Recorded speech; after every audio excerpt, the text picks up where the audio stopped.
So sa PBA naman tayo, Magnolia Hotshots nakanganib baka hindi pa sila makapasok sa playoffs. At ang bubungad sa bagong taon, laban ng magkapatid Barangay Ginebra kontra San Miguel Beermen. Crucial ang game na ito for both teams. Medyo mahaba ang pahinga ng mga players sa PBA. Sa bagong taon pa nga kasi magbabalik ang PBA sa January 5 at magkakaharap nga agad ang Barangay Ginebra at San Miguel Beermen. Hindi lang bastang ordinaryong laban ito. Sobrang crucial ng game na ito. Kung makikita kasi natin sa standings, pang-apat ngayon ang Barangay Ginebra at kakagaling lang sa panalo kontra sa kanilang karibal na Magnolia Hotshots. At ang San Miguel Beermen naman ay pang-pito. So medyo alanganin ang kanilang posisyon sa standings ngayon.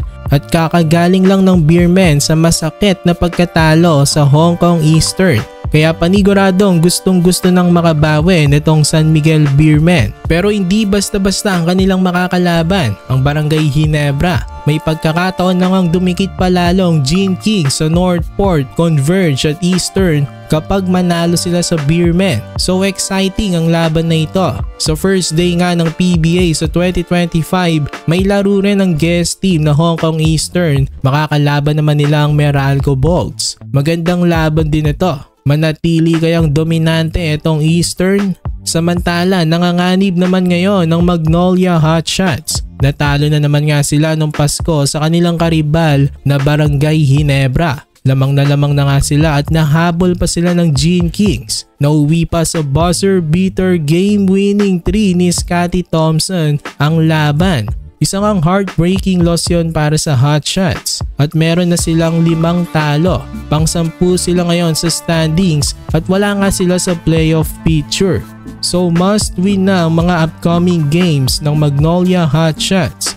Medyo madali ang kanilang susunod na game dahil Terra Firma Jeep lang ang kanilang makakalaban. Wala pa ngang panalo ang team na ito ngayong conference. So malaki ang tsansa ng Magnolia Hotshots dito.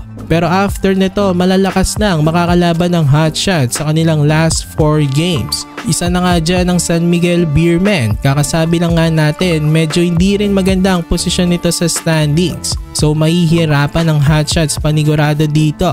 Masasabi natin ang Phoenix Fuel Masters ang pinakamadaling opponent ng Hotshots sa mga ito. Ang Hong Kong Eastern at ang Meralco Bolts, mga malalakas din na teams ang mga yan.